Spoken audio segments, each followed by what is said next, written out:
പിന്നെ ഏറ്റവും പ്രധാനപ്പെട്ട ഒരു പൊതുമേഖലാ സ്ഥാപനമാണ്. ലക്ഷക്കണക്കിന് സാധാരണക്കാരുടെ യാത്രാ പ്രശ്നവുമായിട്ട് ബന്ധപ്പെട്ട സ്ഥാപനമാണ്. അതിൻ്റെ കാര്യക്ഷമതയും അതിൻ്റെ ഏറ്റവും മെച്ചപ്പെട്ട പ്രവർത്തനവും ഉറപ്പുവരുത്തേണ്ടത് ഗവൺമെൻറ്റിൻ്റെ കടമയാണ്. അത് ഗവൺമെൻറ് ചെയ്തിരിക്കും. പെൻഷനും മുടങ്ങാതെ കൊടുക്കുമെന്ന് പറഞ്ഞ് അധികാരത്തിൽ വന്നവർ ഇന്നിപ്പോ അതെല്ലാം മറന്നിരിക്കുക.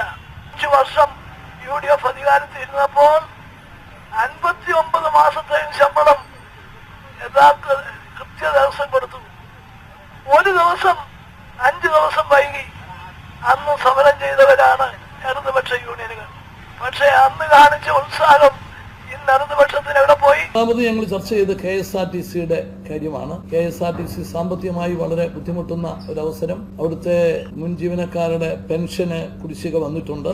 അതേസമയം ഗവൺമെന്റിന് ഈ ഓണത്തിന്റെ ഈ ഒരു ആഴ്ച വരുന്ന അധിക ചെലവ് വളരെയധികമാണ്.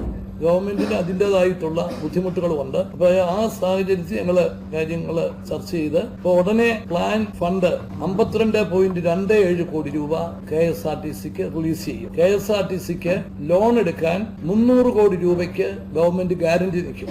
ക്യാപിറ്റൽ എക്സ്പെൻഡിച്ചർ ഹെഡിൽ 200 കോടി രൂപ പുതിയ ബസ് വാങ്ങാൻ കൊടുക്കും.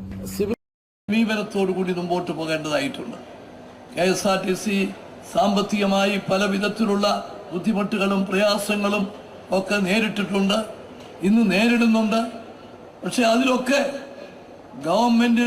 ഗവൺമെന്റിന്റെ കഴിവിനപ്പുറത്ത് താങ്ങ് നൽകാനാണ് എന്നും ശ്രമിച്ചിട്ടുള്ളത്.